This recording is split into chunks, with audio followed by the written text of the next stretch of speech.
സ്വാഗതം. കാണാത്തതും കേൾക്കാത്തതും. ഹമാസിനോട് ലോകം ഇപ്പോൾ മനസ്സാ നന്ദി പറഞ്ഞേക്കും.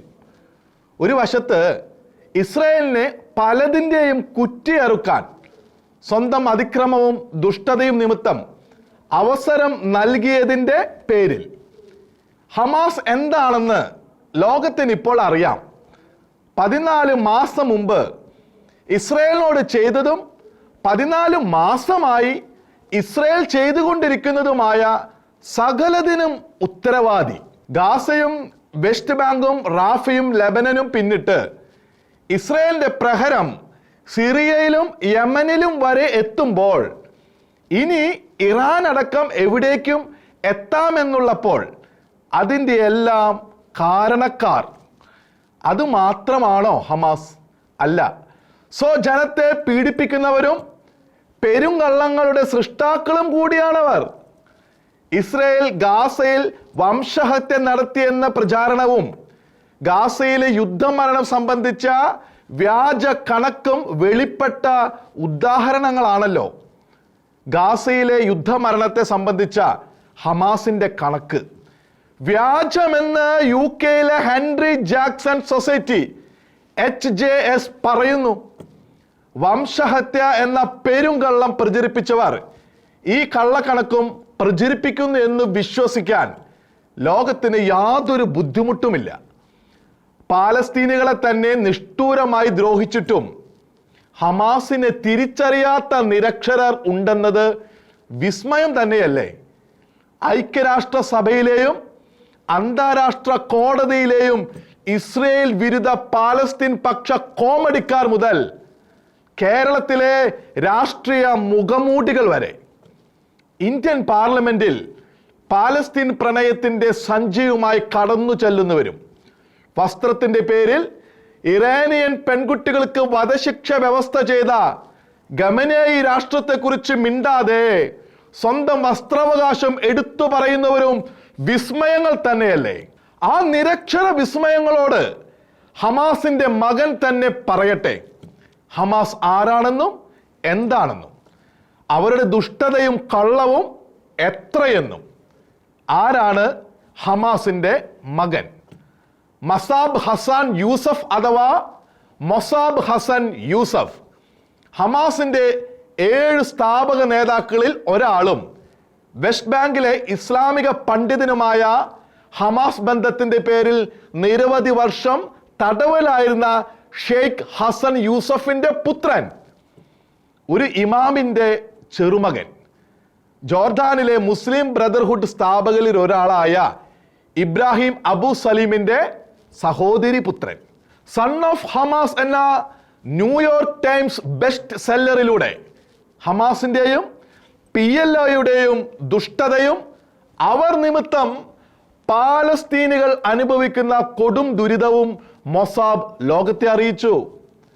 ഒരിക്കലുണ്ടായിരുന്ന ഹമാസ് ബന്ധവും യുദ്ധവിരോധവും വിട്ടു ഹമാസിന്റെ ദുഷ്ടതകളെ വിലക്കാത്തതും പിന്തുണയ്ക്കുന്നതുമായ ഖുറാനിക ദൈവ സ്വരൂപത്തെയും ഇസ്ലാം മതവും ഉപേക്ഷിച്ച് ക്രൈസ്തവനായി. പിന്നീട് കുടുംബത്തെ വിട്ട് അമേരിക്കയിൽ രാഷ്ട്രീയ അഭയം നേടി. യേശു ക്രിസ്തുവിനെ ദൈവമായി സ്വീകരിച്ചതിനാൽ സ്വപിതാവിനാൽ തള്ളിപ്പറയപ്പെട്ടതും മൊസാബ് പറയുന്നു. യുദ്ധവിരുദ്ധതയിൽ ഇസ്രായേലികളുടെ വാഹനത്തെയും ഇസ്രായേലി സൈനിക വാഹനത്തെയും കല്ലെറിഞ്ഞ് ആവേശം കൊണ്ട ബാലൻ, പിന്നീട് ഇസ്രായേലി സൈനികരുടെ തടവിലായ ചെറുപ്പക്കാരൻ, സ്വന്തം പിതാവ് പോലും മനസ്സിലാക്കാത്ത ഭീകരമുഖമുള്ള ഹമാസിന്റെ കാപട്യവും ദുഷ്ടതയുമാണ് തടവിലായിരിക്കെ മൊസാബ് കണ്ടതും കേട്ടതും. അതിൽ മൊസാബിനെ ഏറ്റവും നടുക്കിയത് തടവു ക്യാമ്പിൽ ഹമാസിന്റെ ചില നേതാക്കൾ ഹമാസിനു വേണ്ടി സഹതടവുകാരായ പാലസ്തീനികളെ തന്നെ അതിക്രൂരമായി പീഡിപ്പിച്ച് ജീവച്ഛവങ്ങളാക്കിക്കൊണ്ടിരുന്ന സംഭവങ്ങൾ. നഖത്തിനടിയിൽ സൂചി കയറ്റുക, ദേഹത്തു വെച്ച് പ്ലാസ്റ്റിക് കത്തിച്ചുരുക്കുക തുടങ്ങിയ ക്രൂരതകൾ. ഇരകളുടെ രോദനങ്ങളും നിലവിളികളും തന്നെ തളർത്തിയ അനുഭവം മൊസാബ് വിവരിക്കുന്നു. ഈ ഇരകൾ ഷിൻബെത്തിന്റെ കൊളോബാറ്റർമാരെന്ന് ഹമാസ് ദാതാക്കൾ സംശയിച്ചു എന്നത് മാത്രമായിരുന്നു രാക്ഷസീയ കൃത്യത്തിന് കാരണം. ഇങ്ങനെ ദ്രോഹിക്കപ്പെട്ടവരൊന്നും യഥാർത്ഥത്തിൽ ഒറ്റുകാരായിരുന്നില്ല എന്ന് മൊസാബ് പറയുന്നു. പീഡിപ്പിക്കപ്പെട്ട പലരെയും കൊണ്ട് തങ്ങൾ ചെയ്യാത്ത മ്ലേച്ഛ കൃത്യങ്ങൾ, അഗമ്യഗമനമടക്കം ലൈംഗിക മ്ലേച്ഛതകളും ഒറ്റുകളും മറ്റും നടത്തിയിരുന്നു എന്ന് ഒപ്പിടുവിച്ചു വാങ്ങി അവരുടെ നാട്ടിൽ പ്രചരിപ്പിച്ച് അവരെ വെറുക്കപ്പെട്ടവരും നിന്ദരുമാക്കി തകർത്തു കളയുന്നതായിരുന്നു ഹമാസ് ദാതാക്കളുടെ മറ്റൊരു ക്രൂരത. ദുഷ്ടത മുറ്റിയ ഹമാസ് ദാതാക്കൾ ഹമാസിനെ രക്ഷകരായി കണ്ട സ്വജനങ്ങളായ പാലസ്തീൻകാരോട് തന്നെ ചെയ്തവ കണ്ടപ്പോഴാണ് താൻ ഹമാസിനെ വെറുത്തു തുടങ്ങിയതെന്ന് മൊസാബ് സാക്ഷ്യപ്പെടുത്തുന്നു. അവരുടെ യഥാർത്ഥ ലക്ഷ്യം പാലസ്തീൻ ജനതയുടെ മോചനമായിരുന്നില്ല, യഹൂദരോട് ചെയ്യാൻ കഴിയുന്ന ദ്രോഹം മാത്രം. അവർക്ക് വേണ്ടത് പ്രശ്നപരിഹാരമായിരുന്നില്ല, യഹൂദരുടെ നാശവും ഇസ്രയേലിന്റെ തകർച്ചയും അതിനുവേണ്ടിയുള്ള ചാവേറും കൊലയും ചോരപ്പുഴയും അതിൻ്റെ പേരിൽ കിട്ടുന്ന പണവും. ചിലർക്കാകട്ടെ പുസ്തകത്തിലെ ദൈവത്തിനു വേണ്ടി പണിയെടുത്താൽ കിട്ടുമെന്ന് പ്രതീക്ഷിച്ച സ്വർഗവും. ഹമാസിന്റെ ദുഷ്ടത മടുത്ത് മൊസാബ് ചാവേർ കൊലയും ചോരക്കളിയും ഒഴിവാക്കാൻ ഇസ്രായേലിന്റെ ഷിൻബെത്ത് എന്ന സുരക്ഷാ ഏജൻസിക്ക് വേണ്ടി രഹസ്യമായി പ്രവർത്തിച്ചു. തീവ്രവാദികളുടെ ഭാഷയിൽ ഒറ്റുകാരനായി, കൊളാബറേറ്ററായി. അതുവഴി നിരവധി മരണങ്ങൾ, തീവ്രവാദികളുടെയും നിരപരാധരുടെയും മരണങ്ങൾ താൻ ഒഴിവാക്കിയെന്ന് മൊസാബ് ആശ്വസിക്കുന്നു. ഇതിനിടെ പരിചയപ്പെട്ട ഒരു ക്രൈസ്തവ സംഘത്തിന്റെ പ്രേരണയിൽ ബൈബിൾ വായനയും പഠനവും നടത്തിയ മൊസാബിനെ ഒന്ന് ബോധ്യപ്പെട്ടു. തൻ്റെ പിതാവ് ആരാധിക്കുന്ന, കൊല അനുവദിക്കുന്ന ദൈവമല്ല, സ്നേഹിക്കാനും ക്ഷമിക്കാനും പറയുന്ന യേശു ക്രിസ്തുവാണ് യഥാർത്ഥ ദൈവമെന്ന്. ആ തോന്നലിന്റെ അന്ത്യത്തിലാണ് ക്രൈസ്തവ വിശ്വാസിയായി മാറിയത്. പിന്നീട് അമേരിക്കയിലെത്തിയ ഇന്ന് മൊസാബ് ക്രൈസ്തവ വിശ്വാസിയാണ്. അദ്ദേഹം തന്നെ പറയുന്നത് പോലെ സൂപ്പർ സുവിശേഷകനല്ല, പക്ഷേ സ്നേഹവും കാരുണ്യവും ക്ഷമിക്കലും പഠിപ്പിക്കുന്ന യേശു എന്ന യഥാർത്ഥ ദൈവത്തെ കണ്ടെത്തിയെന്ന് വിശ്വസിക്കുന്നവൻ. മൊസാബിന് ഹമാസിന്റെ ഇതുവരെ പറഞ്ഞ ദുഷ്ടതകൾ മാത്രമല്ല വിവരിക്കാനുള്ളത്. PLOയും ഹമാസും പാലസ്തീൻ ജനങ്ങളെ ഒരുപോലെ ദ്രോഹിച്ചു. PLOയ്ക്ക് മതപരമായ പ്രത്യയബദ്ധത ഇല്ലായിരുന്നു. നാസ്തികരും നാമമാത്ര മുസ്ലിങ്ങളും അല്ലാത്തവരും കമ്മ്യൂണിസ്റ്റ് ചിന്തക്കാരും എല്ലാം ഓരോ വിഭാഗത്തിലും ഉണ്ടായിരുന്നു. ഹമാസ് മതത്തിന്റെ പേരിൽ യഹൂദ വിരോധം നിറഞ്ഞ് യഹൂദ ദ്രോഹം മുഖ്യ ലക്ഷ്യമാക്കി.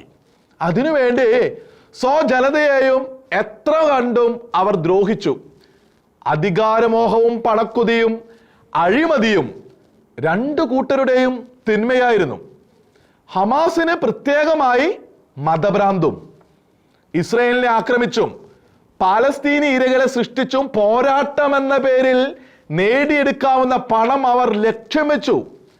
ഇസ്ലാമിക ഭൂമി തിരിച്ചു പിടിക്കാനുള്ള പോരാട്ടമെന്ന് വിശ്വസിപ്പിച്ച് മുസ്ലിം ലോകത്തെ ഏറെ മുതലെടുത്തു ഹമാസ്. ഇതിനെല്ലാം മതവിശ്വാസത്തിൻ്റെയും മതനിയമങ്ങളുടെയും ന്യായവും പിൻബലവും പ്രചോദനവും ഉണ്ടായിരുന്നു എന്നതാണ് ഹമാസിന്റെ മകനിലൂടെ മൊസാബ് പറയുന്ന വസ്തുത. ഒന്നാം ഇൻതിഫാദ ഇവരെങ്ങനെ സൃഷ്ടിച്ചെടുത്തു എന്ന് മൊസാബ് പറയുന്നു. 1987 ഗാസയിൽ ഒരു ഇസ്രയേലി വ്യാപാരിയെ ആരോ കുത്തിക്കൊന്നു. ദിവസങ്ങൾക്കുള്ളിൽ ജബാലിയ അഭയാർത്ഥി ക്യാമ്പിലെ 4 പേർ ഒരു സാധാരണ വാഹനാപകടത്തിൽ മരിച്ചു. ഇത് ഇസ്രയേലിന്റെ പ്രതികാര നടപടിയെന്ന് പ്രചരിപ്പിച്ച് കലാപം വ്യാപിപ്പിച്ച് ഒന്നാം ഇൻതിഫാദയാക്കി വളർത്തി ലോക ശ്രദ്ധ പിടിച്ചെടുത്തു. അതൊരു ക്രൂര നാടകം. രണ്ടാം ഇൻതിഫാദയായിരുന്നു അതിലും ക്രൂരമായ നാടകം. ഇസ്രയേലുമായുള്ള സമാധാന ധാരണയുടെ പേരിൽ നോബൽ സമ്മാനം വാങ്ങി കീശയിലിട്ട യാസർ അറാഫത്ത് സമാധാനവും പ്രശ്നപരിഹാരവും ഉണ്ടാകാതിരിക്കാൻ തക്കം നോക്കി സൃഷ്ടിച്ചെടുത്ത കലാപം. ഇസ്രയേലി നേതാവിന്റെ സന്ദർശനം അൽ അക്സ മോസ്കിനും ഡോം ഓഫ് ദി റോക്കിനും അവകാശ ഭീഷണി എന്ന് വരുത്തി അതിനെ ചെറുക്കാനെന്ന വ്യാജേനയായിരുന്നു ആ കലാപ സൃഷ്ടി.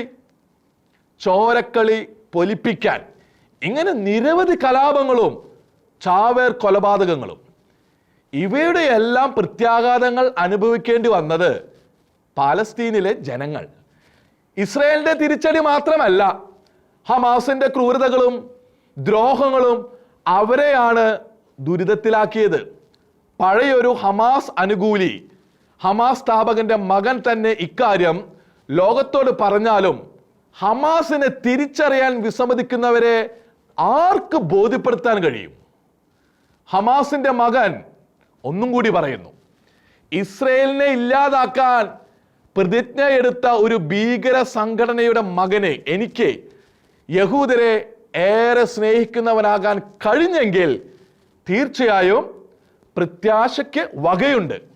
അതുപോലെ ക്രൈസ്തവരോടും മൊസാബ് പറയുന്നു, സ്നേഹിക്കുന്ന യേശുവിനെയാണ് നമ്മൾ പ്രതിനിധാനം ചെയ്യുന്നതെങ്കിൽ നിരൂപാധികം സ്നേഹിക്കാനും ദൈവപ്രീതിക്കായി ബന്ധപ്പെടുന്നവരുടെ ദുഃഖങ്ങൾ തിരിച്ചറിയാനും നമുക്ക് കഴിയണം. പീഡനങ്ങളെ യേശുവിൻ്റെ മട്ടിൽ കാണാനും മൊസാബിന് പ്രത്യാശയുണ്ട്. പശ്ചിമേഷ്യയിൽ ശാന്തി വരുമെന്ന്. കുടുംബത്തെയും സ്വജനങ്ങളെയും ആദി വിശ്വാസങ്ങളെയും വിട്ടുപേക്ഷിക്കുക വഴി അദ്ദേഹം കൊടുത്ത കനത്ത വില നൽകുന്ന പ്രത്യാശ, അത് എല്ലാ ക്രൈസ്തവരുടെയും പ്രത്യാശയല്ലേ?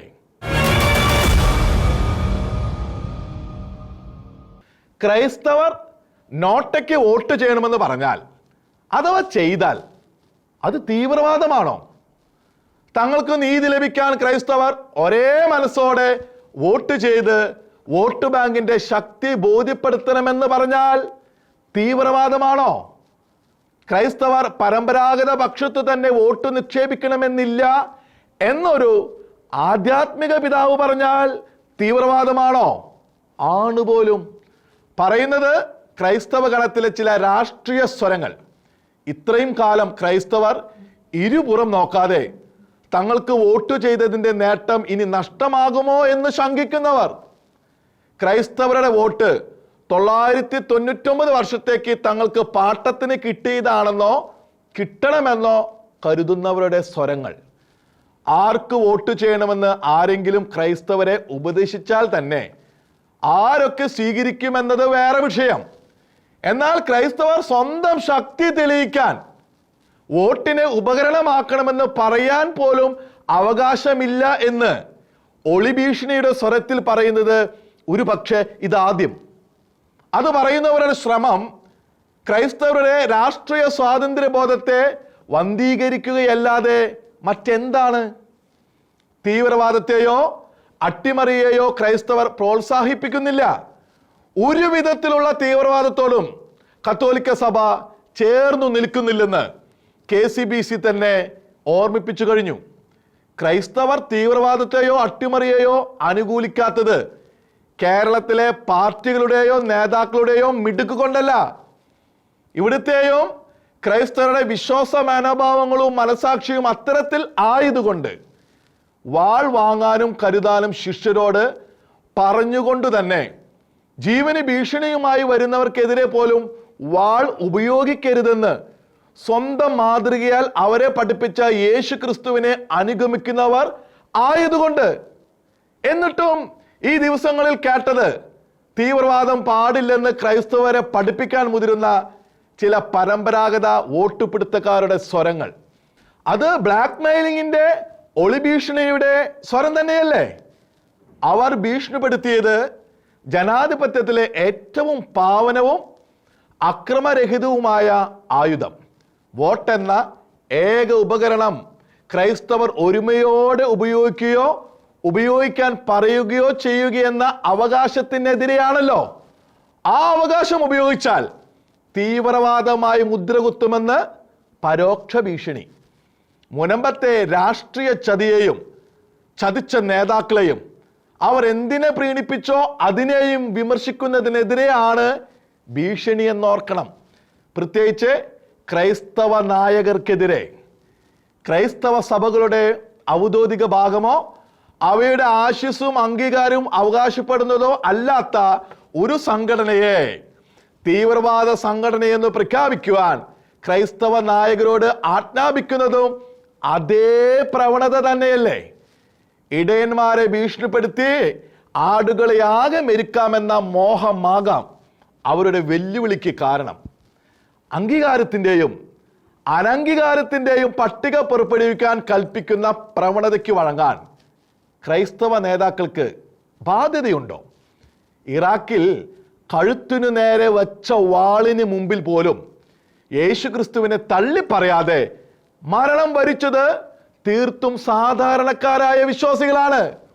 അത്രയ്ക്കില്ലെങ്കിലും ഒറ്റ ശക്തിയായി വോട്ട് ചെയ്യുമെന്ന് പറയാനുള്ള ധൈര്യം പോലും കേരളത്തിലെ ക്രൈസ്തവ സമൂഹത്തിനോ അതിൻ്റെ നായകർക്കോ പാടില്ലെന്നോ ചില രാഷ്ട്രീയ നേതാക്കൾ കൽപ്പിക്കുന്നത് അതാണെന്ന് തോന്നും. വഴങ്ങിയില്ലെങ്കിൽ തീവ്രവാദ വണ്ടിയിൽ കെട്ടി പുള്ളി കുത്തി ചെണ്ട കൊട്ടി തങ്ങൾ താറടിക്കുമെന്ന പരോക്ഷ ഭീഷണിയോ അത്? മൂക്കിന് കീഴിലെ പച്ചയായ തീവ്രവാദവും മതവാഴ്ച പ്രവണതയും അതു നിമിത്തം ക്രൈസ്തവർ തന്നെ നേരിടുന്ന പ്രശ്നങ്ങൾ കണ്ടിട്ടും കാണാതെ ആ പ്രവണതകൾക്ക് പിന്തുണ കൊടുക്കുന്നവരുടെ ഭീഷണിക്ക് കാരണമുണ്ട്. ക്രൈസ്തവർ ഒരു സംഘാത ശക്തി എന്ന രീതി അവലംബിച്ചാൽ ഉണ്ടാകുന്ന നഷ്ടവും പ്രത്യാഘാതവും ഭയന്നിട്ടു തന്നെ. ക്രൈസ്തവരുടെ കുറെ വോട്ടുകൾ നഷ്ടപ്പെടുമെന്നതിലേറെ അത് തങ്ങളുടെ രാഷ്ട്രീയ സുഖാവസ്ഥയുടെ വ്യവസ്ഥിതിയെ സ്ഥിരമായി തകിടം മറിക്കുമെന്ന മഹാഭീതിയുടെ പ്രതികരണം. സംഭവിച്ചിട്ടില്ലാത്തത് സംഭവിച്ചേക്കാമെന്നാണ് അവരുടെ ഭയം.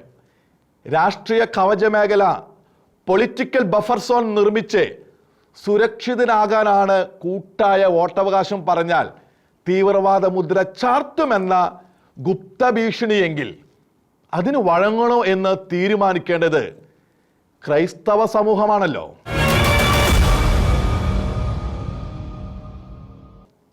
കാണാത്തതും കേൾക്കാത്തതും അടുത്ത ആഴ്ച ഇതേ സമയം.